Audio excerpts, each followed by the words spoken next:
नमस्कार। राष्ट्रीय बाल अधिकार संरक्षण आयोग यानी कि एनसीपीसीआर के राष्ट्रीय अध्यक्ष प्रियंक कानूनगो ने एक शोध किया और ये अध्ययन में पाया कि मदरसों के कारण मुस्लिम समुदाय के बच्चे शिक्षा से वंचित रह जाते हैं, उनके अधिकारों का उल्लंघन हो रहा है, जिसको लेकर एक नई सियासत छिड़ गई है।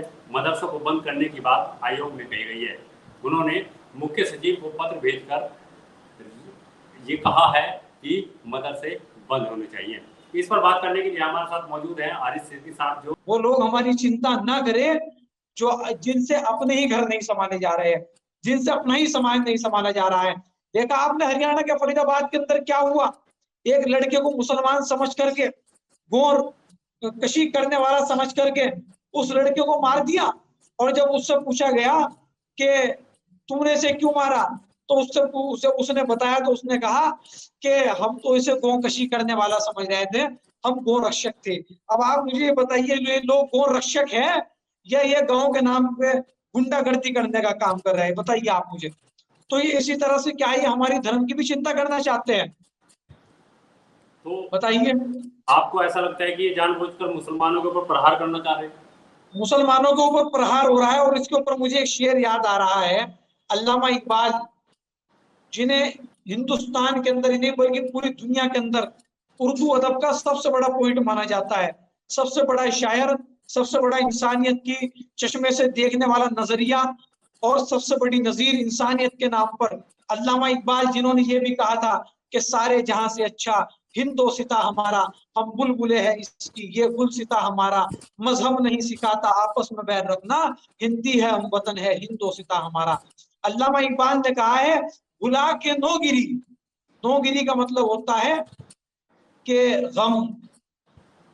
और ये जितनी भी मुसलमानों को परेशानी आ रही है, भुला के नौगिरी मुल्क का मुकद्दर बन, भुला के नौगिरी मुल्क का मुकद्दर बन, बुलंदियों पर पहुंच वक्त का सिकंदर बन, बहुत लूटा है तुझे तेरे रहनुमाओं ने, भला इसी में है कि खुद अपना रहबर बन। मैं उनसे कहना चाहता हूं कि जो लोग आज हमारी रहबरी की बात कर रहे हैं, महाराष्ट्र के अंदर मुसलमानों पर जुल्म हुआ, लाठियों से पीटा गया, हर बार धर्म की भावनाओं को भड़काने का काम किया।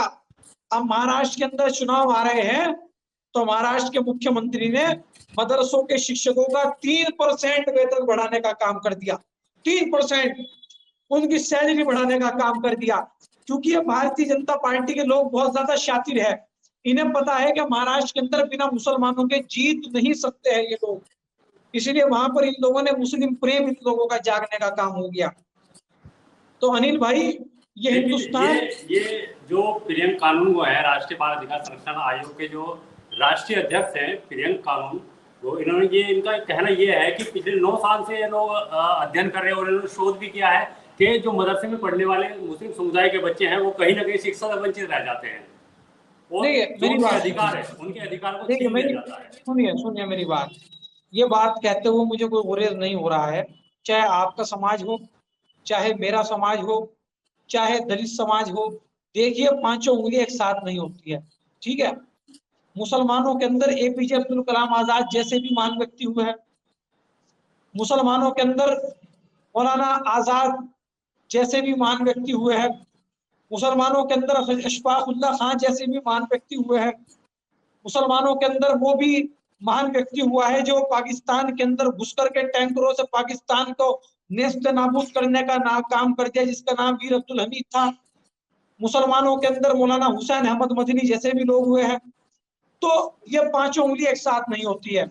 इसी तरह हमारे हिंदू भाइयों के यहाँ बहुत बड़े बड़े महान व्यक्ति हुए हैं, महात्मा गांधी हुए हैं, लौह पुरुष सरदार वल्लभ भाई पटेल हुए हैं। अब ऐसा नहीं है भगत सिंह जैसे या सरदार वल्लभ भाई पटेल जैसे हर कोई बन जाएगा। तो बहुत सारे मुसलमान लोग ऐसे हैं जो अपनी इस्लाम पर रिसर्च करते हैं, जो, क्योंकि इस्लाम भी बहुत जरूरी है, दीन भी बहुत जरूरी है।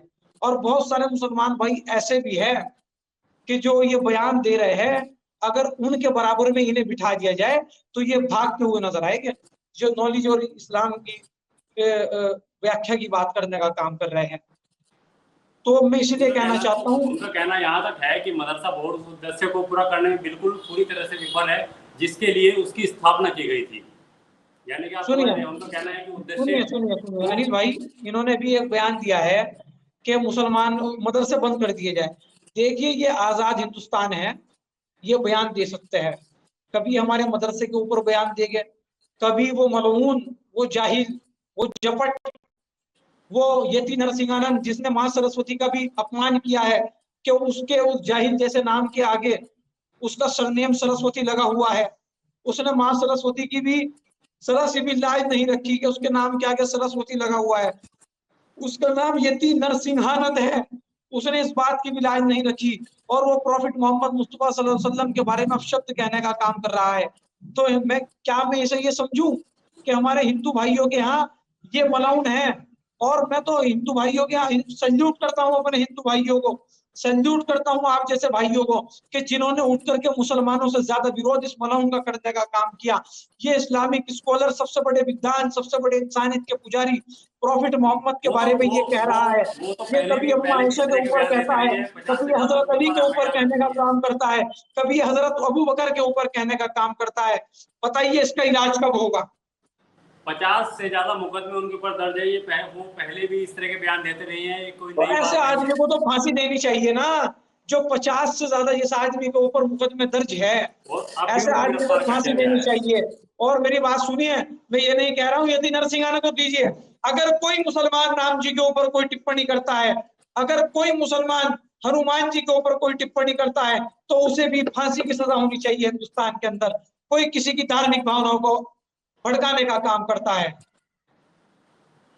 जी, वर्तमान में अगर वर्तमान की बात करें, मदरसा बोर्ड से कोई संबंध नहीं रखने वाले करीब 2.5 करोड़ से अधिक बच्चे अभी भी मदरसों में पढ़ रहे हैं। मदरसा बोर्ड केवल सरकारी धन प्राप्त कर रहे हैं, ऐसा कहना है राष्ट्रीय अध्यक्ष, जो बाल संरक्षण अधिकार आयोग के जो राष्ट्रीय अध्यक्ष हैं प्रियंक कानूनगो, उनका कहना है कि 2.5 करोड़, करीब 1.5 करोड़ बच्चे जो मदरसे में पढ़ रहे हैं, वो सिर्फ सरकारी धन प्राप्त कर रहे हैं मदरसा बोर्ड वाले। फिर मैं कह दूंगा कि हमारे यहाँ कम से कम अपने माँ बाप को तो आश्रम में नहीं छोड़ते हैं। मैं तो चाहता हूँ हिंदुस्तान के अंदर से आश्रम बंद हो, में मदरसों से पहले आश्रम बंद होने का काम हो। आपने कभी किसी मुसलमान को तो नहीं देखा होगा, कोई एक आधा होगा, लेकिन हम उसे भी अपनी कम्युनिटी से बाहर करने का। अगर मुसलमान के यहाँ अपने माँ बाप की इज्जत नहीं करता है, अगर वो आश्रम के अंदर छोड़ देता है, तो हम उसे बाहर करने का काम कर देते हैं। अगर इसके राष्ट्रीय अध्यक्ष अंदर मदरसों से पहले आश्रम को बंद किया जाए, जिसके अंदर बूढ़े माँ बाप को, जो बूढ़ा माँ बाप अपने बच्चों को पाल पोस करके बड़ा करता है, उन्हें तालीम देता है, उन्हें यूनिवर्सिटियों के अंदर पढ़ने के लिए भेजता है, उन्हें तालीम याफ्ता बनाने का काम करता है, उन्हें शिक्षक बनाता है।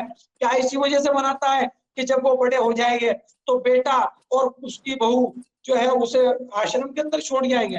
कम से कम आपने मुसलमानों के अंदर तो ये नजीर नहीं देखी होगी कि मुसलमान अपने माँ बाप को आश्रम के अंदर छोड़ करके आता है। बताइए आप मुझे। तो क्या फिर मुस्लिम समुदाय के लोग इसीलिए उनको बाहर शिक्षा देने के लिए नहीं भेजते? नहीं, मुसलमानों को तालीम हासिल करनी चाहिए। हमारे यहाँ तो अल्लाह के रसूल ने कहा है कि इल्म हासिल करो, चाहे तुम्हें चीन क्यों ना जाना पड़े, यानी कि चीन इतनी दूर क्यों ना जाना पड़े। हजरत अली ने कहा है इल्म हासिल करो, माँ की गोद से कब्र तक, माँ की गोद से कब्र तक इल्म हासिल करते रहो। समझ गए? लेकिन मैं ये चाहता हूँ कि हिंदुस्तान के अंदर वो जो हमारी इल्म की परवाह कर रहे हैं, उनका बहुत बहुत शुक्रिया, बहुत बहुत शुक्रिया। लेकिन मैं ये चाहता हूँ हिंदुस्तान के अंदर सबसे पहले आश्रम को बंद किया जाए। जिन माँ बाप को बेइज्जत करके घर से बाहर निकाला जाता है, उनको इज्जत दी जाए। जो माँ बाप को अपने बाहर निकाल देते हैं, उन औलादों को जेल के अंदर बंद किया जाए, उन औलादों को सलीका सिखाया जाए। उन औलादों को अगर सलीका सिखाना है तो उन्हें प्रॉफिट मोहम्मद मुस्तफा सल्लल्लाहु अलैहि वसल्लम की तालीम को पढ़ना पड़ेगा कि अल्लाह के रसूल ने माँ बाप के बारे में कितने सख्त जुमलों का इस्तेमाल किया है, कि अगर वो माँ बाप का दिल दुखाएंगे तो उनका हशर अल्लाह ईश्वर क्या करने वाला है। आरिफ सिद्दीकी साहब, भारतीय संविधान के अनुच्छेद 45 को बाबा साहब भीमराव अम्बेडकर ने 1950 में लिखा था। उसमें भी साफ साफ इस बात का उल्लंघन है कि मुस्लिम कम्युनिटी के लोगों ने अपने ही बच्चों को पढ़ने से रोकने के लिए ऐसा काम किया है। सुनिए, ये तो भारतीय संविधान कहता है। सुनिए मेरी बात। हम संविधान का सम्मान करते हैं, हम संविधान का सम्मान करते हैं। अब उन्हें उन्हें क्या उस टाइम पर लगा होगा, क्या बात लगी होगी जो उन्होंने कहा है, लेकिन आज भी मैं तो आपको आंकड़े बता रहा हूं, जब तो संविधान भी नहीं लिखा गया था, जब ये लोग 61,000 लोगों ने देश की आजादी के लिए मुसलमानों ने अपने सरों को फांसी के फंदे पर लटका दिया, तो आप ये बताइए ये मुसलमानों के ऊपर क्या प्रश्न चिन्ह लगाना चाहते हैं, आप ये सवाल कर करके बताइए नहीं तो भाई। विरोध तो आरिफ सिद्दीकी साहब इस बात का भी हुआ था जब एनसीईआरटी की बुकें लागू करने के लिए मदरसे में कहा गया था, उस टाइम पर भी नहीं, आपने ये बात कही है ना कि मुसलमानों को बहुत सारा हमारा बड़ा तबका है जो मुसलमानों बच्चों को तालीम से रोकने का काम करता है। अगर आज मैं आपके सामने खुल करके डिबेट कर रहा हूँ, इन मुद्दों पर डिबेट कर रहा हूँ, तो कम से कम मुझ जैसे 24 साल के लड़के के अंदर ये इल्म तो होगा ना कि मैं आपसे बात कर रहा हूँ, आप मुझसे सवाल पूछ रहे हैं तो मैं आपको जवाब दे पा रहा हूँ। बताइए आप मुझे, तो कैसे मेरे बड़ों ने मुझे इस इल्म से। तो आप भी मदरसे के पढ़े हैं, मदरसे से नहीं, मैं मदरसे में भी पढ़ा आपने हूँ। भी उच्च शिक्षा के लिए सुनिए बाहर। सुनिए सुनिए सुनिए सुनिए, अगर आप मेरी तालीम की बात सुनेंगे तो मैं मदरसे भी पढ़ा हूँ, मैं स्कूल भी पढ़ा हूँ, मैं कॉलेज भी पढ़ा हूँ, मैं यूनिवर्सिटी में भी गया हूँ। आप मेरी नॉलेज की बात मत कीजिए। हम इसी शिक्षा की अल्हम्दुलिल्लाह बात हमारे माँ इसी बाप शिक्षा ने की हमें बात हाई चल लेवल रही की है। एजुकेशन देने का काम किया है, लेकिन लेकिन मैं दुनियावी नॉलेज को कम आंकता हूँ, आखिरत की नॉलेज को ज्यादा आंकता हूँ। ठीक है, क्योंकि हमारे यहाँ जो भी कुछ है ये दुनिया दारे फानी है। ठीक है, ये दुनिया खत्म होने वाली है, हमारा ईमान है जो भी कुछ काम आएगा अल्लाह और उसके रसूल की तालीमात काम आएगी। जो वहां पर बच्चे इल्म हासिल कर रहे हैं, हम उन्हें सैल्यूट करते हैं, उन्हें सलाम पेश करते हैं और उन्हें कहते हैं कि आप लोग तालीम हासिल करो, कब्र तक हासिल करो, और जब आपकी ये तालीम हल हो जाए, आप ये तालीम पूरी कर लो, फिर आप दुनियावी तालीम पर भी जोर डालें। आरिफ सिद्दीकी साहब, एक बात और सामने निकल के आ रही है कि मुस्लिम समुदाय के जो बच्चे हैं, और अगर SC ST बच्चों की तुलना उनसे की जाए तो करीब 3 गुना पीछे पढ़ाई में आज के टाइम मुस्लिम समुदाय का बच्चा है। अब उसको 3 ये गुना ऊपर लाने के लिए क्या प्रयास। सुनिए सुनिए सुनिए सुनिए, दलित भी मेरा भाई है। ठीक है, ये हमारे यहाँ सबसे बड़ी क्या बात है, सच्चर कमेटी ने रिपोर्ट दी कि मुसलमान दलितों से भी परे हो चुका है। सच्चर कमेटी की रिपोर्ट बता रहा हूँ मैं आपको, आप सही कह रहे हैं। मैं भी उसी की सुनिए, बात कर रहा हूँ। बिल्कुल भी मैं वही बात बता रहा हूँ, आप बिल्कुल सही कह रहे हैं। सच्चर कमेटी की रिपोर्ट आई 2014 के अंदर, और उसके अंदर बताया गया कि मुसलमान दलितों से भी ज्यादा पिछड़ा हुआ है। लेकिन मुसलमान पिछड़ा क्यों है, उसकी एक बहुत बड़ी वजह यह है, मुसलमान इसलिए पिछड़ चुका क्योंकि आज के दौर में मुसलमान की आवाज उठाने वाला कोई नहीं है। मुसलमान इल्म की वजह से पीछे नहीं उठा। आप देखिए मुसलमान की वोट बैंक पर हर पार्टी वो राजनीति करती है, लेकिन जब मुसलमान की उद्धार की बात आती है तो ये सभी पार्टियां पीछे हट जाती है। ये सभी पार्टियां मुंह में अपनी जो है सिलाई करा लेती है। तो इसके लिए हम मुसलमान कम्युनिटी के लोगों को एक बड़ी सोसाइटियों का, संगठनों का इजाद करना पड़ेगा, और इन पार्टियों को शक्ति प्रदर्शन करके दिखाना पड़ेगा कि मुसलमान कितना ताकतवर है। ये मुसलमानों को क्यों पिछड़ा हुआ बता रही है। देखिए, अभी आरक्षण की बात आई तो मेरे दलित भाइयों ने किस तरह से हिंदुस्तान को भारत बंद करने का काम कर दिया। यादवों के ऊपर कोई बात आती है तो यादव हिंदुस्तान को बंद करने का काम कर देते हैं, लेकिन अगर मुसलमान के प्रॉफिट सल्लल्लाहु अलैहि वसल्लम के ऊपर ही बात आती है तो मुसलमानों को तो जेल के अंदर डाल दिया जाता है, मुसलमानों को तो मारा जाता है, मुसलमानों के ऊपर तो मुकदमे लगाए जाते हैं। तो मुसलमान कमजोर इसलिए है, मुसलमान इसलिए पिछड़ा हुआ है क्योंकि मुसलमान एक तो अपना रहनुमा नहीं तलाश कर पा रहा है, और जिन लोगों को मुसलमान रहनुमा समझता है, जिन पार्टियों को मुसलमान रहनुमा समझता है, वो पार्टी मुसलमानों की खुल करके आवाज नहीं उठा पा रही है। नहीं, एक बड़ा कारण ये भी है, आप मुकदमे की बात कर रहे हैं, मुकदमे अभी अगर यदि नंद की बात करें तो उन्होंने एक विवादित बयान दिया, उसके बाद आपने देखा होगा गाजियाबाद हो, सहारनपुर हो, मेरठ हो, बुलंदशहर हो, तमाम जगह दंगे हुए। देखिए सुनिए, यहाँ मुझे सहारनपुर दंगे की बात पता है। मुझे जहां तक पता चला है, जहां तक लोगों ने बताया है, और आप जैसे पत्रकार लोगों ने बताया है, वो ये पता चला है कि ये लोग अपना ज्ञापन दे करके जा रहे थे, और जब कोई पीसफुल ज्ञापन देता है तो उसके अंदर कुछ गुंडे तत्व आ ही जाते हैं।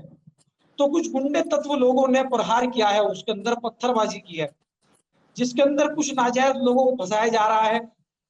क्योंकि वीडियोग्राफी के अंदर तो सुनिए, वीडियोग्राफी के अंदर तो और भी लोग आ सकते हैं अनिल भाई, आप भी आ सकते हैं, मैं भी आ सकता हूँ।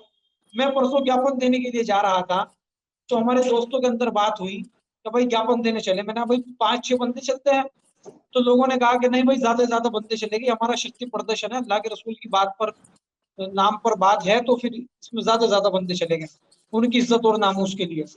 लेकिन फिर मेरे दिमाग में एक बात है, अगर मेरे ही ज्ञापन के अंदर कोई शरारती तत्व घुस जाए, तो ये बताइए आप मुझे, तो इसके अंदर क्या होगा? इसके अंदर तो सारे मेरे पे केस आ जाएंगे, मेरे पे एनएस चला। यदि नगर तरसीगानक पे यूपी सरकार ने एनएस से लगाया, नहीं लगाया, लेकिन मेरे पे जरूर लग जाता।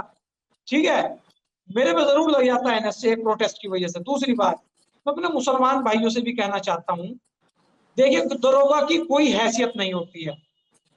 जब इतना बड़ा मामला होता है तो दरोगा की कोई हैसियत नहीं होती है। ये हमारे मुसलमान भाई बेचारे सीधे साधे भोले भाले लोग हैं कि ये एक चौकी के अंदर ज्ञापन देने जा रहे हैं।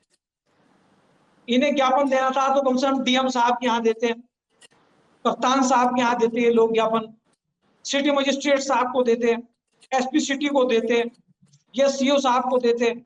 इन्होंने ज्ञापन दिया तो किसे दिया? दरोगा जी को, एक चौकी के अंदर। तो दरोगा जी को ज्ञापन देना है, क्या मतलब था भाई आप लोगों का, एक चौकी के अंदर, वो भी इतना बड़ा मसला हो गया। कम से कम आप लोग डीएम के यहाँ, एसएसपी के यहाँ, कम से कम वहां तक तो आप लोग ज्ञापन देते। आप लोग क्यों दरोगा जी के यहाँ ज्ञापन देने जा रहे हैं चौकी पर? और तुम्हें तो सारा पता है, छोटा मोटा मामला हो दरोगा जी तो हड़का देते हैं 2 मिनट में। भाई आपको सारा तो पता है। आरिफ साहब, अपने पुराने मुद्दे पे आते हैं। आजादी के बाद से अब तक 5 शिक्षा मंत्री मुस्लिम समुदाय से रहे हैं, जिसमें भारत के पहले शिक्षा मंत्री मौलाना आजाद भी शामिल थे, जो एक इस्लामिक धार्मिक नेता भी थे। इन्होंने भी 1950 में कहा था कि बच्चों को स्कूली तालीम देने की जरूरत नहीं है, मदरसे की तालीम काफी है। देखिए अनिल भाई, सबके विचार अलग अलग होते हैं। मैंने अभी आपको बताया 5 उंगलियां एक साथ नहीं होती है, सबके विचार अलग अलग होते हैं। देखिए मेरा विचार अलग है। अब आप ये बताइए, आप मुसलमान की अगर बात छेड़ रहे हैं, तो राहुल गांधी जी भी हिंदू है और नरेंद्र मोदी जी भी हिंदू है, ठीक है। लेकिन नरेंद्र मोदी जी जमीन है और राहुल गांधी जी आसमान है, ठीक है। राहुल गांधी जी की जितनी बातें हैं वो उच्च स्तरीय बातें हैं, क्योंकि वो बंदा एमफिल का रखा है, उस बंदे ने ऑक्सफोर्ड यूनिवर्सिटी से वो पढ़ के आया है, तो उसकी बातें भी इल्म वाला और नॉलेज वाला बंदा समझ सकता है। और मोदी जी की बातें तो देखो सारे समझ ही रहे हैं। तो आप भी समझिए बात को कि सबके विचारों के अंदर अलग अलग भाव होता है। मेरे विचार ये है कि हमारा बच्चा दुनियावी तालीम भी हासिल करे और हमारा बच्चा दीनी तालीम भी हासिल करे। अब मुझे इजाजत दीजिए आप। एक आखिरी सवाल जी आरिफ साहब आपसे, कि मदरसे में अच्छी शिक्षा के लिए क्या करें? देखिए मदरसे में अच्छी शिक्षा के लिए सबसे पहले मैं आपको बताता हूँ, मैंने बहुत सारे मदरसे वालों से मेरी बात हुई है। एक तो मदरसे की ड्रेस कुर्ता और शेरवानी होनी चाहिए, जो बच्चा दूर से ही लगे कि हाँ कि कोई बच्चा आ रहा है। शेरवानी, और उसके सिर पे होनी चाहिए टोपी जवाहरलाल नेहरू वाली, ठीक है। और मदरसे के बच्चे को कुरान शरीफ की जब उसकी तालीम पूरी हो जाए, तो उसके बाद उन बच्चों को हमें दीनी तालीम भी देने के लिए जोर डालना चाहिए। और हमारे सारे मदरसे के लोगों को इस पर सरकार से विचार करना चाहिए, ठीक है। और जैसा भी हमारा उलमा इकराम को लगता है, वो इस प्रकार से इसके अंदर कमेटी गठित कर करके फैसला ले। लेकिन मैं फिर कहूंगा कि वो लोग हमारे बीच में ना आए, वो लोग हमारे बीच में ना बोले जिनसे अपने ही मामले नहीं समझे जा रहे। बहुत बहुत धन्यवाद आरिफ साहब, ये थे हमारे साथ। अगर आप ये खबर फेसबुक पर देख रहे हैं तो वीडियो को लाइक करके पेज को फॉलो करें। इसके अलावा अगर आप इस खबर से यूट्यूब के जरिए जुड़े हैं तो चैनल को सब्सक्राइब करके बेल आइकन दबाना बिल्कुल ना भूलें। नमस्कार।